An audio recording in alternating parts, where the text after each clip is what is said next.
How can I introduce super synergy of United Heart and grow with contractors who are only concerned about the smaller leg? There are many people who are consumed by smaller and bigger legs. Here's what I think. Do you have Star Masters and Royal Masters in your bigger leg? If that's the case, it's indeed a much bigger leg. If you're on your way to Imperial Master, which follows after becoming a Royal Master and then a Crown Master, you should have several Royal Masters and Star Masters on both of your legs. Those who don't have any mastership holders, even on their bigger leg, should stop worrying about bigger or smaller legs. They have too little perspective on the Atomy business and should stop behaving in such a ridiculous way. To me, one is a small leg, and the other is a smaller leg.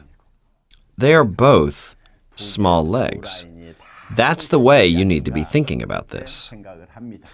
Consider both of them as your smaller legs, and continue doing your sponsoring work all the time. There's one thing that you must keep in mind. You have no idea when your current smaller leg might become your bigger leg. In this business, you never know when or with whom you may hit the jackpot. The conclusion is that you must care for both of your legs. Among many successful royal leaders, there have been many cases of smaller legs overtaking the bigger legs, and thus the tables have been turned many times. Sure, I understand paying more attention to the smaller leg, as compensation is calculated based on that. That's totally natural. Still, you want to focus on both of them. Please keep this crucial fact in mind. Here's why I am telling you to invest interest in your bigger leg too. Later, when both of your legs finally become big, and you become a successful leader who is paid handsome compensation, when you're raking in money, if you aren't respected by your partners, your success is really only a half success. That's why, in addition to making a lot of money, you truly want to become a complete, respectful leader. When both of your legs are still little, you should never neglect your bigger leg. Both your small leg and your smaller leg must be well cared for. Got it? All right.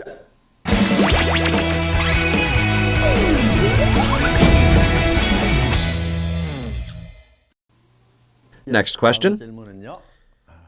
I hear quite often, I'll make you a line. I'll take care of one line for you.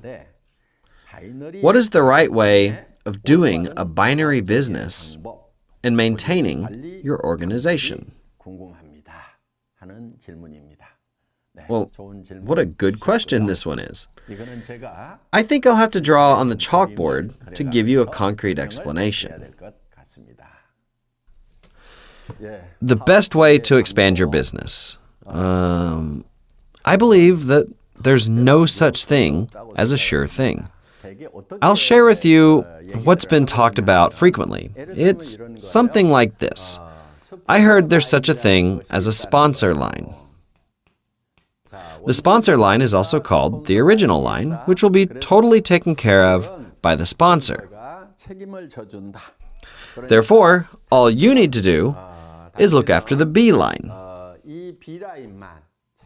and the rest will naturally be taken care of. This person right here says the same thing to others. You just need to worry about one line. The rest is automatic. In that case, this person manages this line like this, and that person there nourishes the original line like this. This line here becomes another original line by this person, and that person there nurtures his original line and tells another to only worry about one line. At first glance, this really does sound like a great idea. That person over there goes on like this, and that person goes on like this, and this person goes on and on and on. And then this person succeeds, and this person succeeds, this person succeeds, this person succeeds, and then this person succeeds. Again, that person goes that direction, and with his original line, and he only worries about one line. This is what people think works. People hear that it's actually one-line marketing, which sounds a lot easier than doing binary marketing. It can be a very tempting proposition. This sounds so appealing that many people fall into that trap. This is why I will go over in detail what problems might be caused by doing it this way in the scope of Korea's network marketing history. These are potential problems such a practice can cause. Let's say person A was told one line would be taken care of, and that he just needed to take care of his own line. Person A's line went down smoothly like this, since he only had to worry about one line. His organization expanded and grew in a very satisfying manner. Let's take a look from another sponsor's perspective up here. He should have a B line over there, and sure, his B line is formed like this. When the sponsor's line over here is doing well, would he add more people to this line? Or would he add more people over there to his B line? Needless to say, adding more people to the B line is more beneficial to him. If that occurs, the person who was concentrating on the line here, believing this line was big, and now the sponsor's line is faced with a totally unexpected situation. For that person, this line becomes the bigger leg, and the original line becomes the smaller leg. He was told that the sponsor's line was the original line and the bigger leg, and to focus on the other line. But now, he's faced with this kind of problem. In the end, the other sponsor and person A wind up fighting and risk destruction of the entire thing. In some severe cases, okay, I'm going to stick to this line. If you don't keep your word, I will destroy you. They become spiteful, and the situation escalates to some very ugly destruction. They wind up in a mutually harmful situation. Actually, that case happened when this person's line grew well. This person's line grew well, but he was told that the original line would be guaranteed. Still, this kind of problem couldn't be avoided. Another problem that can occur in this situation is that the original line grows well while your line doesn't. Since your line doesn't expand, you're not making any money, which creates even worse problems. Another lesson. This is not a smart way to start out. Between this well-balanced group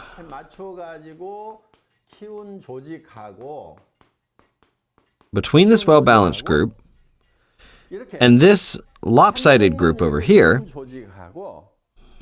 if the sales of both groups are the same, will group A or B bring more compensation to its members?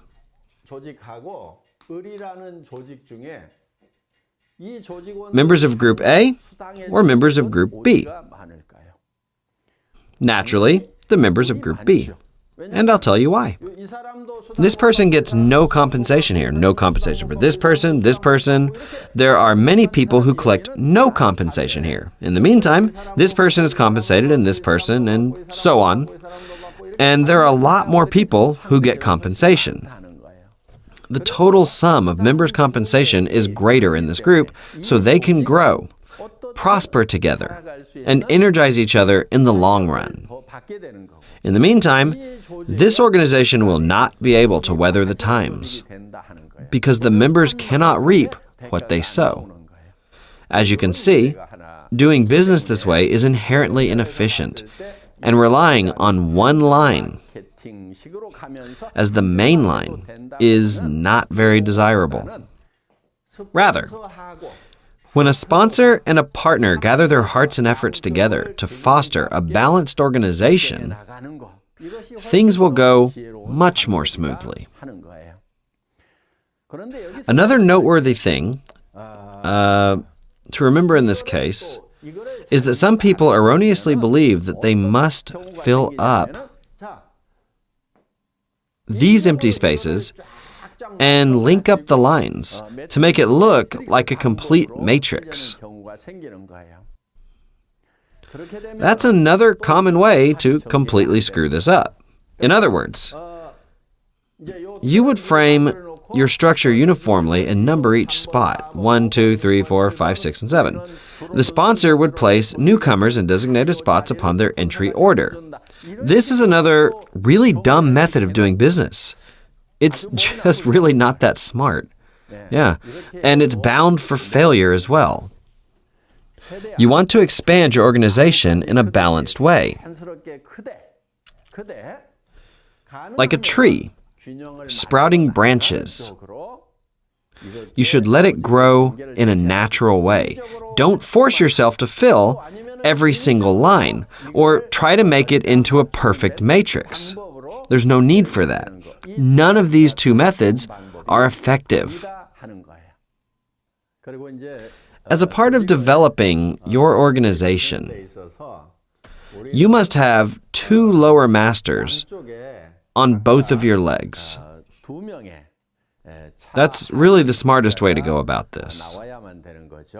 For example, on your way to Diamond Master, you must have a Sales Master here and another Sales Master here. And like this, you must have 2 Sales Masters on each of your legs. In the case of rearing 2 Sales Masters here and 2 Sales Masters there, you can get in big trouble if one of them decides they're going to quit. This is why you want to set up a goal of fostering and nurturing as many mastership holders as you possibly can. Here is what you should really be doing. Find about 4 potential leaders strategically in each line of yours and devise a plan to succeed together and develop teamwork accordingly. The same goes for this line as well. When it is going down smoothly, you would meet someone here and you meet someone there that you'd love to form a successful team with. You will want to create a certain chemistry amongst yourselves so that you can share the same path and objectives. That doesn't mean that it's okay to neglect and dump these people over here. I don't mean that at all. For this person to do well, this line of his should go smoothly down here, and that line over there must go down as well. I'd like to ask you a question about what you should be doing to help this person here and that person there succeed.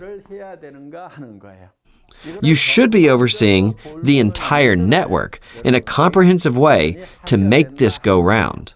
However, once your organization is running, things can get too overwhelming for you. That's when the Atomy success system comes in handy. You can't just handle everything on your own, so you should utilize our system with the Success Academy, one-day seminars, or center meetings held on a daily basis. You can lead them to those seminars, which will lead them to success for you. Does that make sense? Q&A with Dreamy Gill Park. I hope this was again a useful time for you. Now, there's only 1 month left. Time sure does fly. Have a fruitful end quarter, and let's meet again in the new year with renewed energy.